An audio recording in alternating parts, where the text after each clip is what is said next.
very happy to have one of our own back in the house, Miranda Christ, who was one of our summer research interns last summer. And she'll be talking about an FC paper that she has with Joe Bonneau that got some of like the best paper reviews that I've ever seen. So I think this could wind up being a quite fundamental result. Looking forward to hearing the details. All yours, Miranda. Thank you. I'll be talking about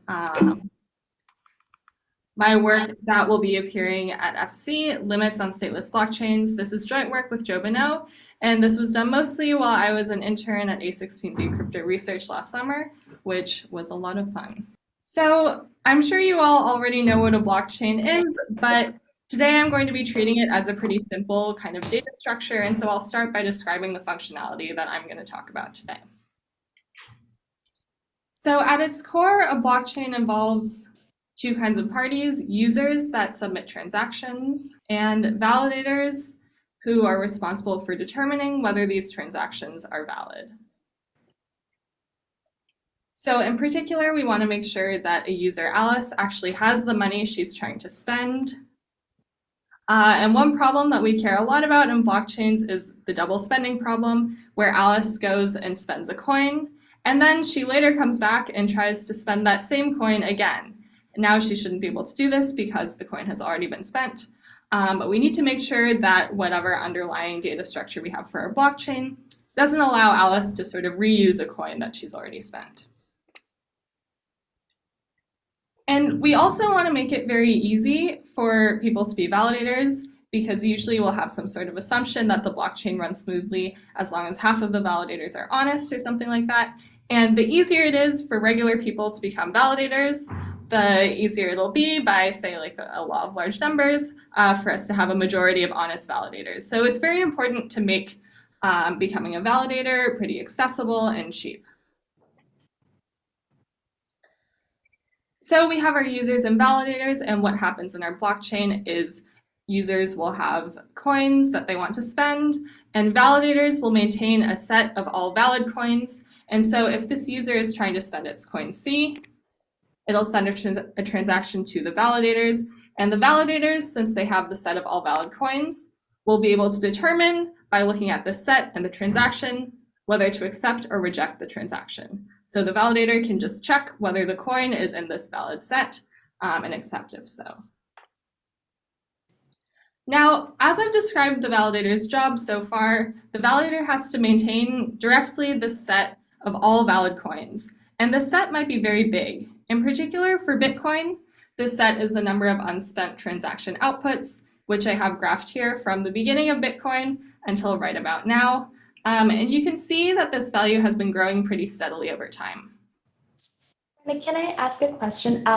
Is this tied to the UTXO model where, so you seem to be saying that the set of transactions, a bunch of coins are valid, and as opposed to a bunch of coin user pairs are valid? Is this choice of like how you define the set of valid things relevant to the results you're getting? Yeah, good question. So that's the way I'm going to describe it for this talk, but it actually doesn't matter. So our results also apply to, say, like coin user pairs, like you said. Also, if you're maintaining, instead of the set of coins, a list of account balances, anything like that, the results will still apply. But just like for now, we can think of our blockchain as operating in the UTXO model. Thanks. Okay, so for Bitcoin right now, the amount of data that validators have to store in order to maintain this set isn't too large. It's only a few gigabytes. But again, if the trend continues and the number of UTXOs continues to grow, this might become a problem down the road.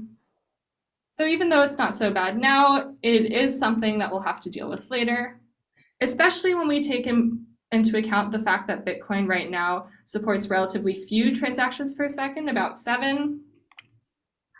And Visa, which is much more practical, supports up to 24,000 transactions per second. So if our longer term goal is to have a blockchain that supports truly everyday transactions and achieves a throughput closer to Visa, then if we scale up the number of UTXOs proportionally, the storage costs will become prohibitive for validators. So it'll be 3,400 times a few gigabytes, which starts to become more than any of us can store on our laptops, and you would need specialized hardware for this. So now I'll finally tell you what a stateless blockchain is. It was proposed to address this growing state problem and make it so that validators don't have to store this full set of coins directly. So in the stateless blockchain model, we have validators storing only a constant size state, which I'll call V. And constant size means that it doesn't grow as the number of coins in the set grows. So this is very small. You can think of it as, say, a Merkle root. And now users are responsible for submitting proofs that their transactions are valid. So since the validator doesn't store the entire set of valid coins anymore, the user will have to prove to the validator that its coin is unspent. So here, that's shown where the user again has their coin C, and along with C, the user stores a proof pi that C hasn't been spent yet. And as before, when the user wants to make a transaction, it sends this transaction to a validator. But now, in addition to the transaction itself, the user attaches that proof. And so the validator will check if the transaction is valid by looking at its state V, the transaction, and this proof. And then it'll decide, again, whether to accept or reject. So how do we actually build a stateless blockchain?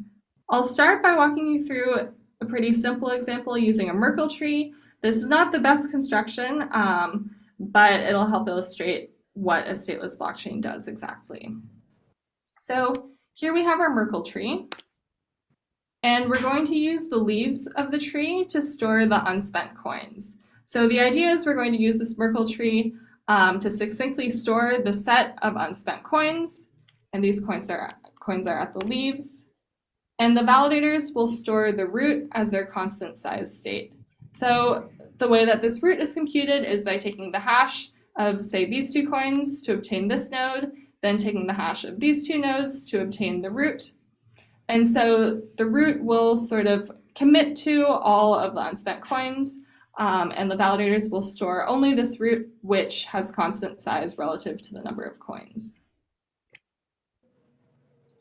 And the proofs that users maintain to prove that their coins are unspent are the Merkle inclusion proofs of their coins.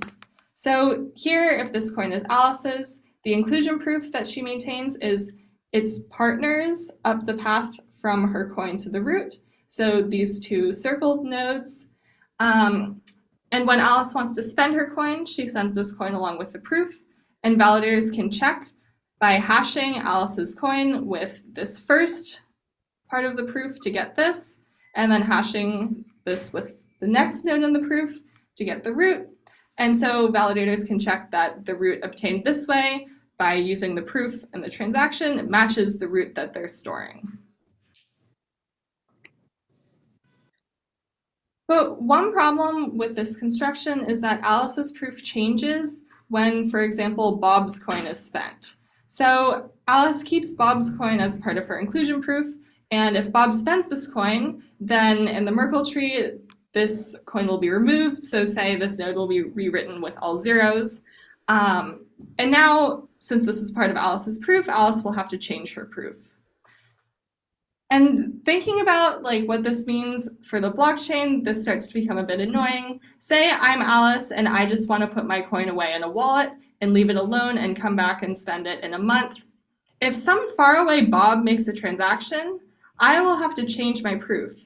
So instead of leaving my wallet alone, I'm going to have to constantly be looking and seeing what transactions other users are making and updating my proof based on what they do. So I, as Alice, can't operate in isolation. I need to care about what everyone else in the world is doing on the blockchain if I want to make sure my proof is up to date. And this is very annoying for me. But there's some hope that we can do better than the Merkle tree. And in fact, there are several more efficient constructions that are efficient in different ways. So one other thing you might have noticed with the Merkle tree is that the inclusion proofs are quite long, since Alice has to include the entire path up the tree.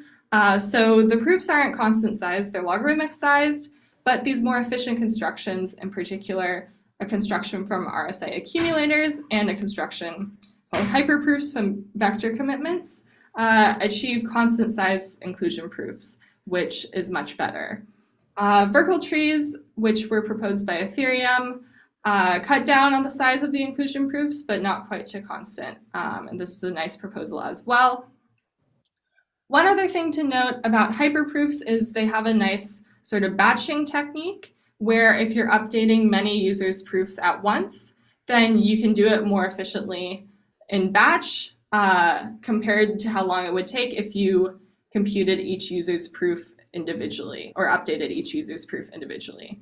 So there are some nice improvements here, but unfortunately, they all share the same problem, which is that they require frequent proof updates. So for all of these, like we saw in the Merkle tree example, if Bob spends his coin, then Alice will have to update her proof.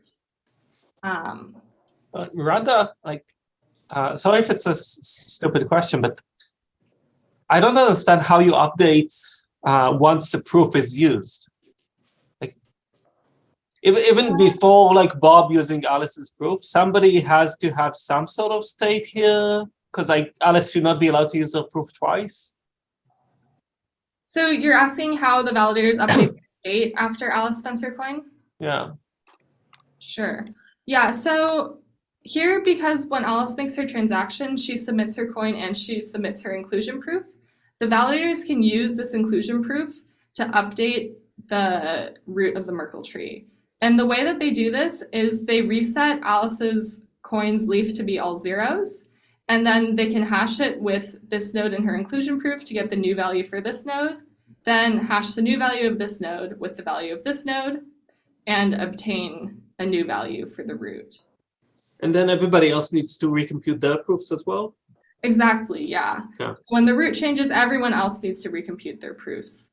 And so that's why this construction is a bit problematic. But yeah, the nice thing about Merkle trees is you can update the validator's state based only on Alice's coin and the inclusion proof that she gives. And this will be true of the next example that I show as well. So I'll walk through a construction from RSA accumulators, mostly to get us familiar with accumulators and also see some improvements that we can make, but why the problem of proof updates still remains. So with the RSA accumulator construction, we are going to use an accumulator to store the set of valid coins, and I'll describe to you now how this accumulator works. We assume that we're given a generator G for a group of unknown order, and the way that we're going to store the set X of all valid coins is we'll compute a state V sub X, which is equal to G raised to the product of all X's and X. So here we can assume that each coin is connected to some string that is a prime. Some coins are represented by primes, and then we can take the product of all of these primes and raise the generator to this power. So this is what the validators store to capture the set of valid coins. And the way that a membership proof for some coin Y in the set is computed is it's going to be the state raised to the power of 1 over Y. And the way that we can compute this, if we know all of the coins in the set X, is we just compute the product of all of those coins, but omit Y, and then we raise G to this power. So one thing to note here is we can't compute directly this arbitrary element to the 1 over Y power unless we can do something special because we can't. Because given the strong RSA assumption, in general, it's hard to find this Y prime such that, it's hard to compute this value, V sub X, the 1 over Y prime, for arbitrary Y prime. But because of the way that this is constructed, because it's the product of everything in the set X, we can compute this to the 1 over Y just by omitting Y from that product. So one convenient fact to note here is that the state for the set you get when you remove Y is equal to the membership proof for Y being an X. And why is this useful? So remember that the validators store a current state that they're going to need to update when a transaction is made. So if the current state stored is V sub X and Alice spends a coin Y, the validators will need to change the state to now capture the new set that you get when you remove Y. And since Alice submitted this proof pi sub y with her transaction, validators first check that this proof raised to the yth power is indeed equal to the old state.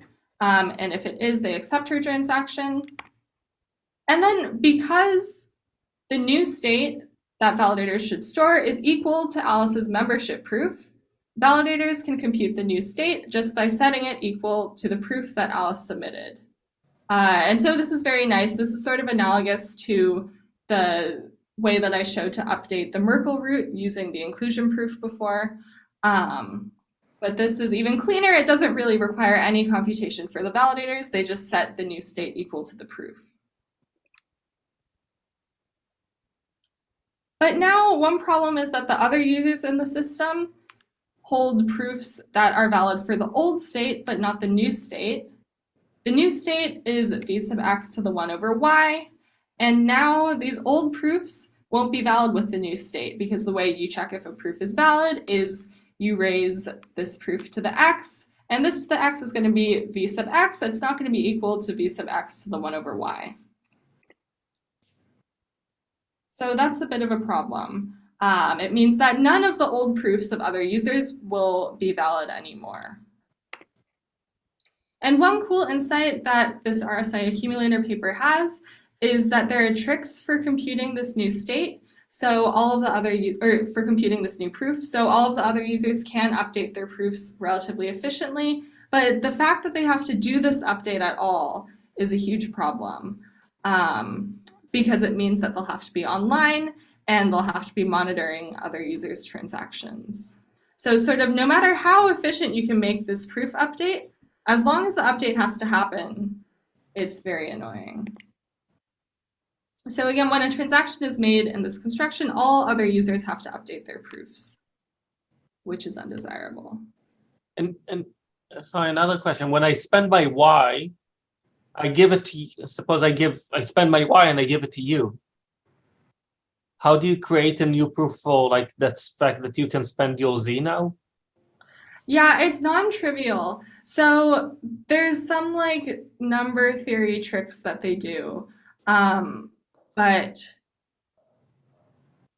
yeah, you are able to do it with the information that is out there. So yeah, I'm not going to describe it now because it's actually a little bit involved. Yeah, sorry. So the question that this leads us to ask is whether it's even possible to have a stateless blockchain where users never have to update their proofs. And one place to look for this answer is an impossibility result by Camacho-Hevia from 2010, and this applies only to accumulators. It says that if n elements are stored in an accumulator and half of these elements are deleted, then it takes roughly n information to update the remaining elements' proofs. So this sort of intuitively tells us that a lot of the remaining elements' proofs will have to change, because in order to update these proofs, you need a lot of information, linear in n. But it sort of doesn't apply directly to stateless blockchains yet. And so that is the question that we address in this work. And unfortunately, we find that no, we can't have a stateless blockchain where users never have to update their proofs. And our informally stated theorem says that for a blockchain with n coins where users never have to update their proofs, validators must store a state of size omega of n. So if you have no proof updates, then sort of asymptotically, validators might as well store the full state. There's no asymptotically compressed scheme that you can have. Is this assuming that anybody can trade with anybody, or will this be true even if I have n users, but only n over 2 can trade among themselves, and another n over 2 can only trade among themselves? Good question. This assumes that everyone can trade with everybody. So yeah, if you were able to sort of split the chain into a bunch of distinct chains, where in each chain users can only interact with others in that chain, then maybe you could get some savings. But as long as you want everyone to be able to trade with everyone else, the impossibility holds. So I'll walk you through sort of a high-level overview of how our proof works. We are going to show an information theoretic impossibility. So basically, we're going to say that if such a stateless blockchain exists, then we're going to be able to violate the laws of information theory and sort of compress information more than it should be able to be compressed. So you can think of the stateless blockchain as like a compression tool. It takes this big state and compresses it into a small state. And if a really good stateless blockchain exists, then it's doing impossibly good compression. And the way our argument will go is we're going to consider two users, Alice and Bob, who share a stateless blockchain. And Alice is going to secretly choose a set of coins to spend. And she's going to tell Bob which set she chose by transmitting him some bits. And we're going to show that she can use impossibly few bits to tell Bob which set she chose to spend. So this will be our contradiction. And the first thing that we need to do is formally model a stateless blockchain, which we do now. So at its core, a blockchain basically needs to capture a set of provable statements that can later be revoked.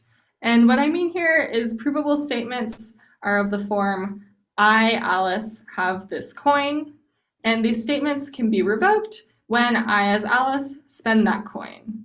So we need to capture some statements that at one point are true, but might later become false. And we call this sort of protocol or data structure a revocable proof system. And we assume that at the beginning of time, we're given some set of true statements. So this is, say, an initial set of unspent coins. And there should be a function that takes in the set S and computes the state that the validators store, this V, along with proofs for each of the coins, that each of them are valid. There's also a revoke function that takes in the full state. It takes in a subset of statements T that are going to be revoked, and it outputs an updated state, B prime, and updated proofs for all of the elements that were not revoked.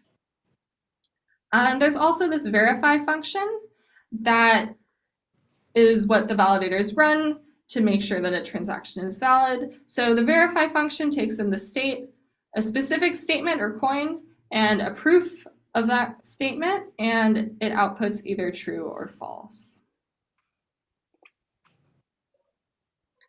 We want two properties from a revocable proof system. The first is correctness, which says that proofs of true statements always verify.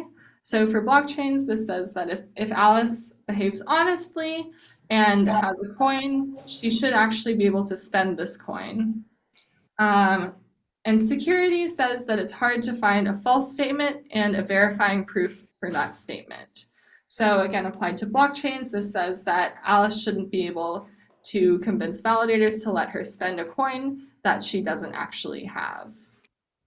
Okay, so now that we have our model, I'll show you our argument. We assume that Alice and Bob are two users of a stateless blockchain, and so they agree ahead of time on a set of statements S, say a set of initial valid coins, and a proof of each of these statements, and also a starting succinct state for the blockchain. Now Alice is going to choose her secret subset of coins to spend or revoke, and she's going to run the revoke function to compute the updated state V prime. And she chooses the secret set uniformly at random. Now she sends the updated state V prime to Bob, and Bob is going to try to compute what set Alice chose to revoke. So the way that Bob is going to do this is he's going to go through all statements in the set S and check if their proofs verify against the new state. And now Bob is going to output a guess of the set that Alice revoked. So the way that he does this is if he sees a statement whose proof no longer verifies, then he includes it in the set because that should mean that the statement was revoked. So now I'll argue that with high probability, Bob is successful in reconstructing the set that Alice spent. Remember that correctness says that proofs of non-revoked statements still hold. So this means that if a statement wasn't revoked, then since its proof still holds, Bob will not include it in this guess of the revoked set. And security says that proofs of revoked statements do not hold. So this means that if something was revoked, then its proof will no longer verify. And so Bob will include it in the set that he outputs. And so this set should be correct. And you might have noticed that I said with high probability here. And the reason why Bob doesn't succeed all of the time is because our security guarantee is just that it's hard to find a false statement and a verifying proof for that statement, not necessarily that it's impossible. So these false proofs might exist, but it should be computationally hard for Bob to find them. So with negligible probability, Bob might happen to find a proof for a revoked statement, but this really should not happen in practice. Okay, and so why is it a contradiction that Bob succeeds in reconstructing this set? Well, remember that Alice had 2 to the size of s or 2 to the little n choices of this set to revoke, and we know that information theoretically her choice should take n bits to encode if she's communicating it to Bob. But here, all that Alice sent to Bob was this updated state v prime, which, remember, is constant. So instead of taking m bits to encode her set, Alice has encoded it in only a constant number of bits, and this is impossible. So this tells us that such a stateless blockchain can't exist, because then Alice would succeed in this impossible encoding, which shouldn't happen. Miranda? Yeah? Let me just make sure. I'm glad you detoured to the with high probability comment. I was literally wondering exactly that when you talked about it. So just to make sure I understand, it's not so much like Bob getting lucky finding some fake proof. It's just there's some chance, however small, that when you go from V to V prime, it just so happens that one of your old proofs still works for one of the revoked statements. Is that right? Yeah, exactly. Okay. Yeah. So if that's true, then Bob sort of trivially succeeds in finding a fake proof. And not through any, like Bob's not trying to find the fake proof. It's just kind of bad luck with the update function, I guess. Right. Yeah. Exactly. Okay. All right. Thanks. Yeah. So in the paper we have some like annoying stuff to deal with that. So the proof ends up looking less clean than how I'm presenting it here. But yeah, that's sort of just a technicality. Sorry, Mary, did you have a question? It may be part of the unclean stuff in the paper now, but I guess I'm curious whether the fact that Alice needs like exactly n bits to encode versus like slightly less because of this. I'm just curious whether this probabilistic part implies something about the total information necessary not being fully n bits, but maybe slightly less. Yeah, so it implies that her choice should really take n-1 bits to encode. Okay. But yeah, the loss is so small that it doesn't end up mattering for the bound asymptotically. But actually, Miranda, is your omega of n actually n-1? Or is it really like some constant less than 1 times n? Sorry, In your theorem statement, in the theorem statement you showed this earlier, right? You talked about needing omega of n updates. Like, does the proof actually show a leading coefficient of 1? Is it really like n minus little o of n, or is it really like you only get a half n or a third n or something like that? Yeah, for this theorem where you have no proof updates, I'm pretty sure it's really a leading constant of 1, but I would have to check to be 100% sure. Maybe I missed it, but I don't think he used any interaction between the coins. Any interaction, you said? Yeah, so even if you have two communities that don't interact with themselves, that seems linear updates are necessary. Linear communication is necessary. One thing you could do is you could like have a global state v prime for each of your sort of subchains, where each has an insular community that can only interact with each other. And then you can ensure that if a coin is spent within your community, you might have to change your proof. But if a coin is spent in another community, then you don't have to change your proof. And so you can get a sort of trade-off between the number of v primes that you store and how often you have to update your proof. But I think you're right, as stated, this proof still goes through even without some interaction assumption. The next question that we ask, since we can't have a stateless blockchain where users never update their proofs, is whether we can relax this and only ask for a blockchain where users don't update their proofs very often.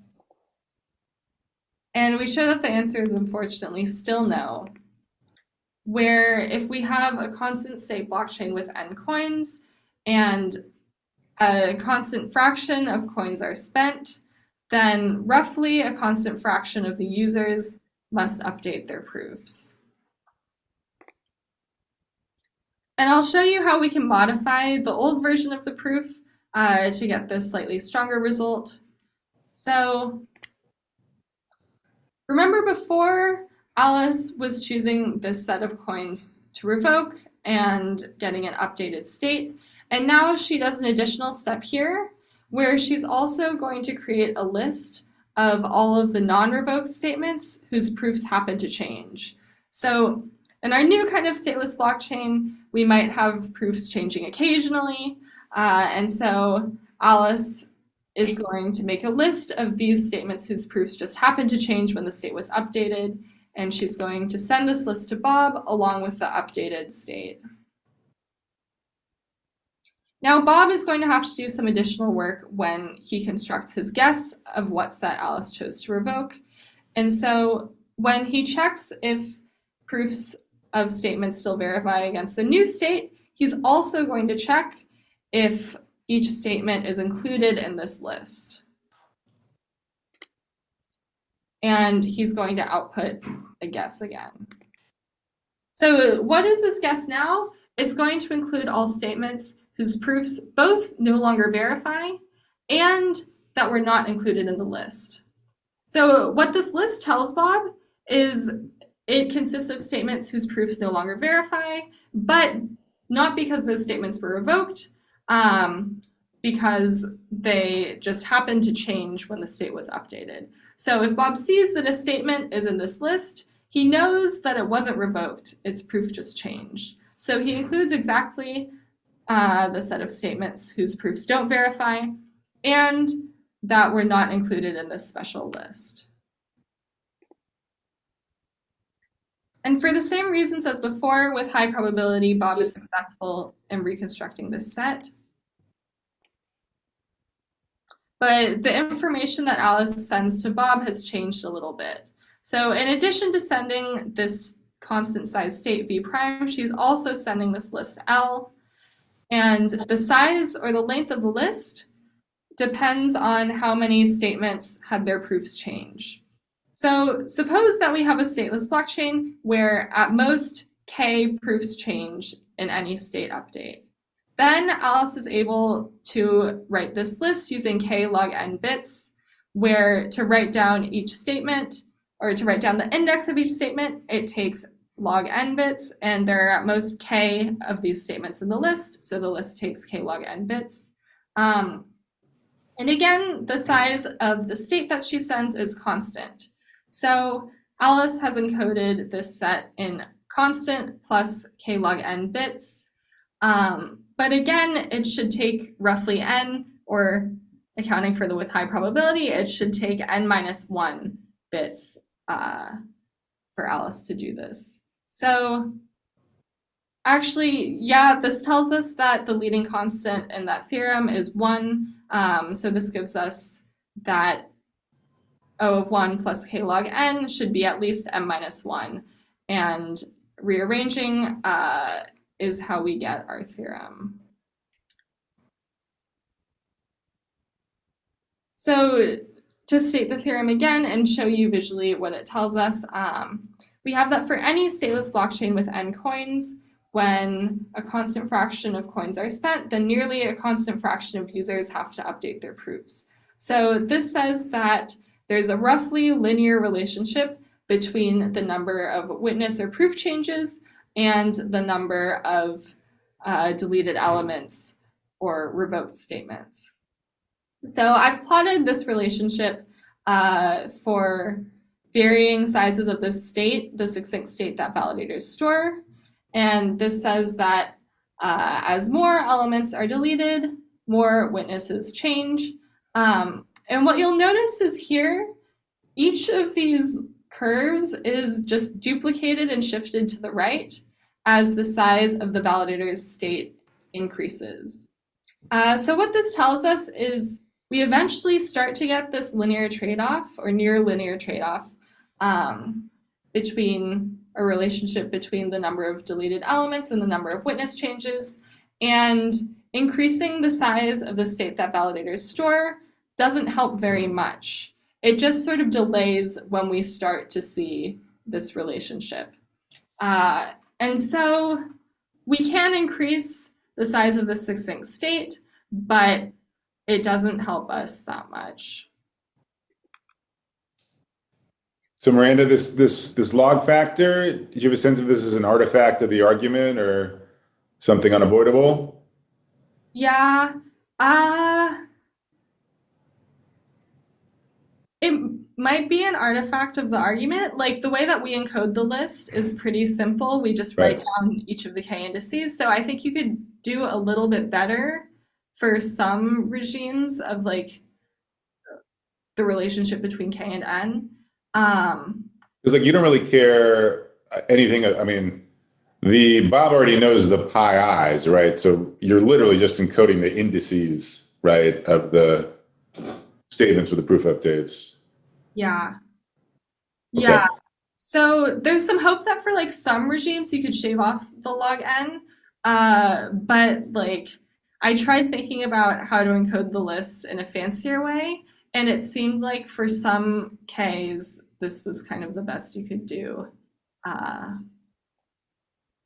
Yeah, but like k equals n over 2 kind of regime.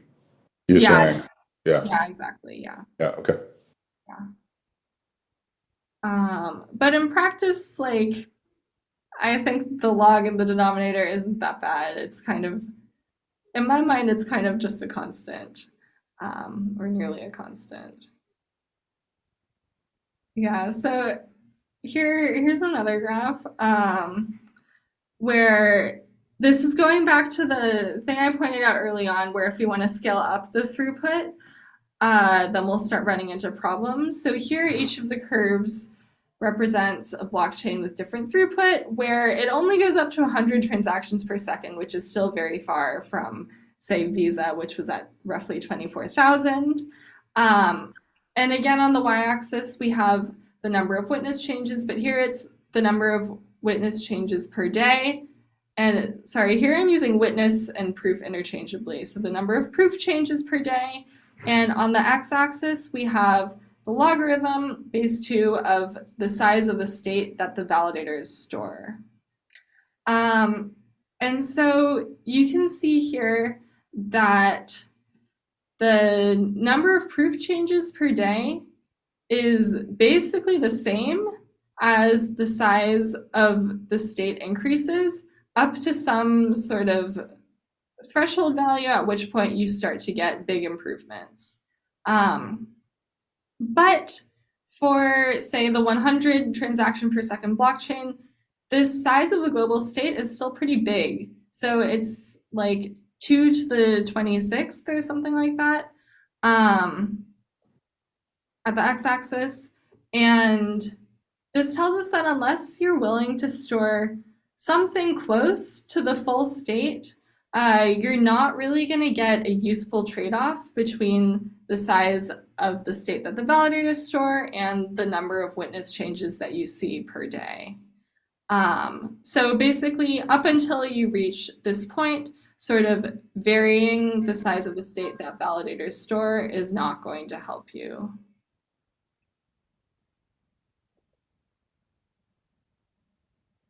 So what does this result tell us in practice?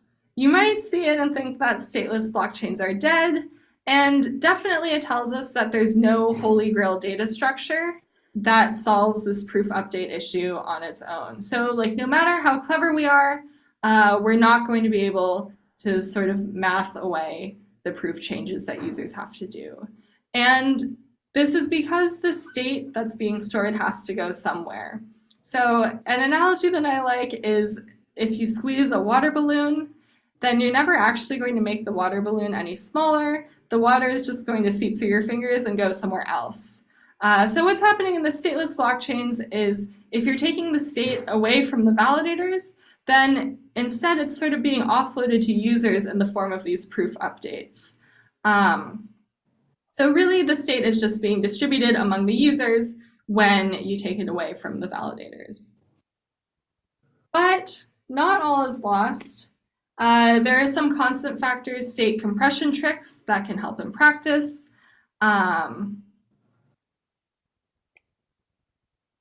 And if you really want to use a new model, maybe you can have users outsource these proof updates to a third party that stores the entire state. So you could still have validators storing a constant size state and users storing these proofs, but a third party that stores the full state can update these proofs on behalf of the users. And this is called the proof serving node model. And there's been some work, in particular Hyperproofs explores this pretty thoroughly and talks about coming up with an incentive system to maybe incentivize these proof serving nodes to update these proofs where the users pay them some small fee for maintaining their proof for them. But there's still a lot of work to do here, and I'm curious to see where this model goes, especially because now it seems like this might be the best bet for stateless blockchains actually working.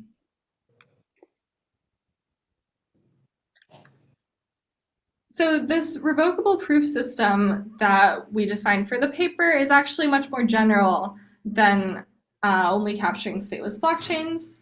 Again, it really has these three functionalities: a way to compute a succinct state from a larger set of true statements, a way to revoke some of these statements, and a way to verify any of these true statements. And there are many other things that fit this model. One thing that kind of fits it is actually rollups. And so one implication that this has for rollups is you can't have a rollup that has persistent account balance or any other kind of proofs. So imagine that you want to have some rollup that puts a succinct state on chain and allows users to prove a statement about their account balance where the proof lasts for many, many blocks, say. Hopefully the proof lasts forever. So you want Alice to be able to say that she has at least one coin in her account, and as long as she doesn't spend that coin, her proof of this still holds.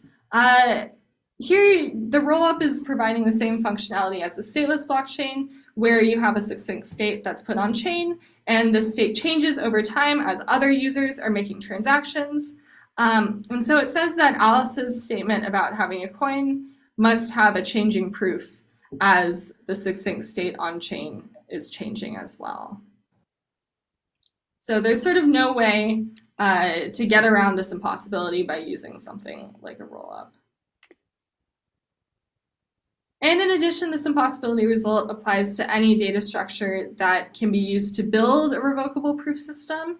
And we saw a construction of a stateless blockchain from an accumulator, for example. So we know that an accumulator can be used to build a revocable proof system. And there are many other data structures of interest that can build a revocable proof system as well. So this includes also vector commitments, map commitments, and authenticated dictionaries. So what our impossibility result says about these is if you have a succinct global state, say a commitment to a vector, that's where the elements of the vector are sort of controlled by different users, where each user maintains a proof for their element. Then if other users change their elements and the resulting commitment is updated, then the original user will have to change their proof.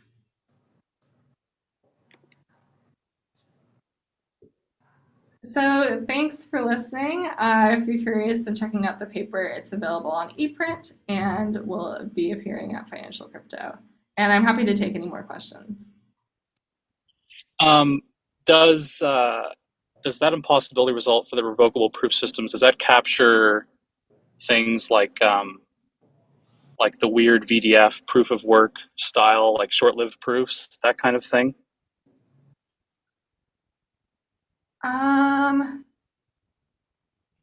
Methods for kind of like pushing the revocability kind of outside of the accumulator system.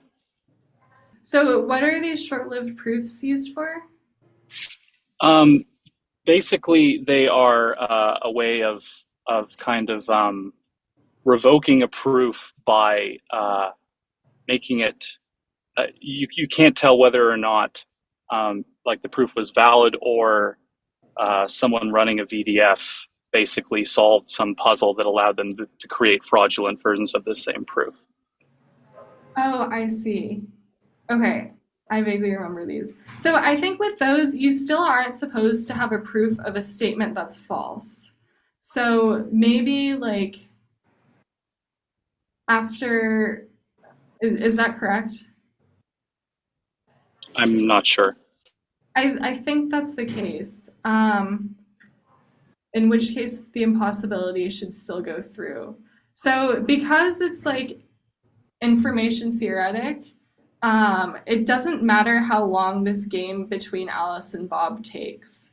So even if it might take Bob, or even if it might take Alice a long time to, say, compute the new state, or even if it took a long time to compute the proofs to begin with, sort of time doesn't matter in our argument, and so I would expect it to still go through if you have VDFs.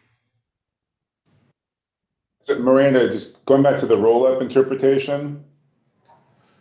So should I sort of think of that as, I don't know, I had this mental model. It's like, okay, so a new state diff, say, is published every block on L1 by the roll-up. Let's just say, saying what account balance has changed. Right, and so you might expect something like the obvious way to do it is just kind of like with every block, if account balance has changed, you just sort of publish basically the new Merkle root and sort of the corresponding kind of proofs so that people following along can sort of update the Merkle tree. And so I think what you're saying is that basically the proof size, or does your result say this? Your proof size should be scaling with the number of accounts that get touched per update. Is that a consequence? We don't have anything about the proof size. I guess. So one thing this says is if you want the user's old proofs to directly verify with the new state, then the new state will have to be quite large. But it doesn't rule out the possibility of including enough information in each block to update all of the proofs. So you're saying any roll-up that's just sort of posting updates frequently maybe can escape this impossibility? Possibly. But I think the amount of information that you would have to post to let everyone update the proofs would be very large. Right, so that gets into the proof size kind of thing, right? So like if you do it infrequently, basically, your result is kind of saying you can't do clever batching of this stuff, right? Yeah. So I feel like that is a pretty natural interpretation in the roll-up world, which is as accounts get touched, somehow that information needs to get communicated down. Maybe it's infrequent updates that are big updates. Maybe it's frequent updates that are small updates. But like the total amount of updating stuff that's being posted has to be scaling with the number of accounts that are affected. Yeah, yeah, that's true. But I think like changing the proof size is sort of not the bottleneck. Like our impossibility goes through even if the proofs are extremely large. Because when Alice and Bob are communicating, right, Alice is only sending the new global state to Bob. And so it goes through even if the proofs are arbitrarily large. So I guess applied to rollups, it would say that the size of what's on chain in every block would have to be quite large, even if the user's proofs are long as well. Miranda, is my interpretation correct that what you're saying is impossible for rollups is if I want to have a rollup with small footprints on chain, such that a user of the rollup can come online once, get a proof that they have something on the rollup, and go away for a month, later come back to the base chain and be able to use that stale proof. This is not possible unless the footprint was in fact linear size. I think that's what your result is saying. Yeah, that's much better stated. Exactly. Like, it doesn't matter that my proof was massive. The point is that I was offline for a while and now there's just no hope of me having a valid proof. Yeah, exactly. So, but just to clarify, if I come back to withdraw from the rollup on the main chain, but I can observe the full history of the rollup, say if it posts some updates frequently, then potentially I can update my proof in order to withdraw, right? Because there is some linear amount of transformations that have happened. Possibly they have enough information to allow me to update the proof. Yeah, that's true. But if you wanted the original proof to hold like directly verified against the new state of the rollup without any sort of updates based on the prior history, then the new state of the rollup would have to be quite large. But yeah, it doesn't rule out being able to look at the history and sort of update your proof late. All right, great. Well, thanks so much, Miranda. Great talk. Thanks for having me. Very cool result.